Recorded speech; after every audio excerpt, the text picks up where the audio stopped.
Welcome to this week's Regals Rundown. I'm Josh Brehmer. Today we have another great episode. We have head softball coach Ed Deugan and the men's basketball power forward John Hughes with us today. Coach, how are we doing? Doing all right. So how are you enjoying the weather? A little rainy? It's a little rainy. A little rainy. Cloudy. Yeah, good thing season's done, man. Yep, don't have to worry about the field right now. There you go. So talk about how this season actually went for you guys and what you want your players to do over the summer to really bring to the table for next year's season. Sure. We're definitely in a building process and definitely have some challenges. But we also had a number of people step up into new roles this year and had a number of batters that improved their batting average by significant amounts. So that was good to see. We were a better defensive team this year than we were the previous year. So that was good to see. And so we're looking for continued improvement in some of those areas. And really looking forward to next year. Yeah, consistency and growing from the younger players to into veterans. Yep. So talk about the rebuilding. It's another recruiting summer for you, obviously. Talk about your process and what you really go through during your recruiting. Sure. Well, certainly I'm always looking for people who are good students and who also have the athletic skill to contribute to the success of the program. Particularly right now I'm looking for a pitcher to join us next year. Apart from that, this 2014 recruiting class is pretty well done, and then I'll also be spending a significant amount of time this summer starting to look on the 2015 class. Yeah. So talk about how proud of your players you are, like really fighting through another tough season. Even your seniors, Ashley Manuso's had another good year and then ending it with another injury. Just talk about all your players around and especially the seniors. Sure.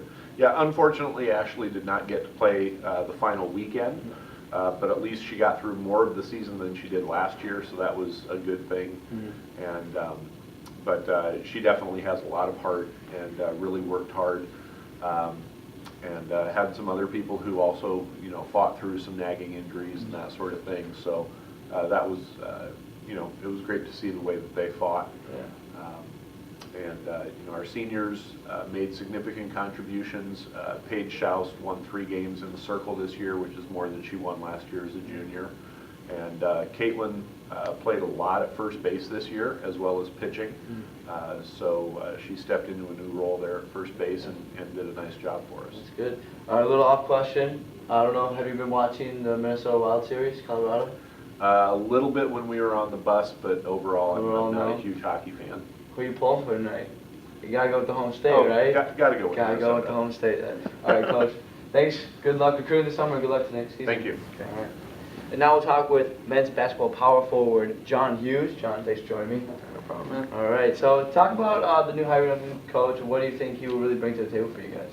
Yeah, I mean, he's going to bring, several things, to this program that's going to, bring a lot of excitement because of his experience, not only as a player, he played at a high level, but he coached at a very high level too. He coached under Bo Ryan. He got a lot of his ideas and kind of game plans from that type of deal. And most recently, he knows conference.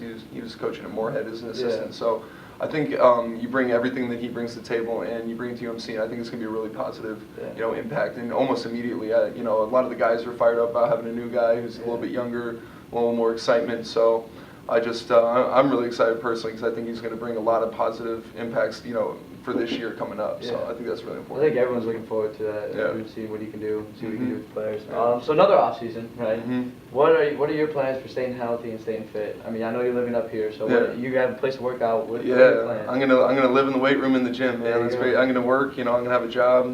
Probably working 40-hour weeks, but besides that, I'm gonna be living in the gym, living in the weight room. I mean, Liam has already installed a really good off-season lifting program for us, and I've already started noticing the results because after going through the grind one year and noticing what kind of players I'm going to be playing against, I know I have to put on more weight. I got to be stronger. I got to be better for next year. So I'm planning on putting on as much muscle and as much weight as I can to be ready to battle against all the big 4s and 5s in this conference. So I'm just going to do everything I can to make sure I'm ready to help my team win. That's good. Well, eat those protein shakes. Yeah. Oh, always. Twice a day, man. You got it. So talk about what you want to do, stay healthy. Talk about what part of your game you really want to improve on. You're a very aggressive player, everyone knows it. What's a game or aspect you want to really into a more to your game? Yeah, I think I want to improve a lot of my ball handling and overall just foot quickness and speed. Yeah.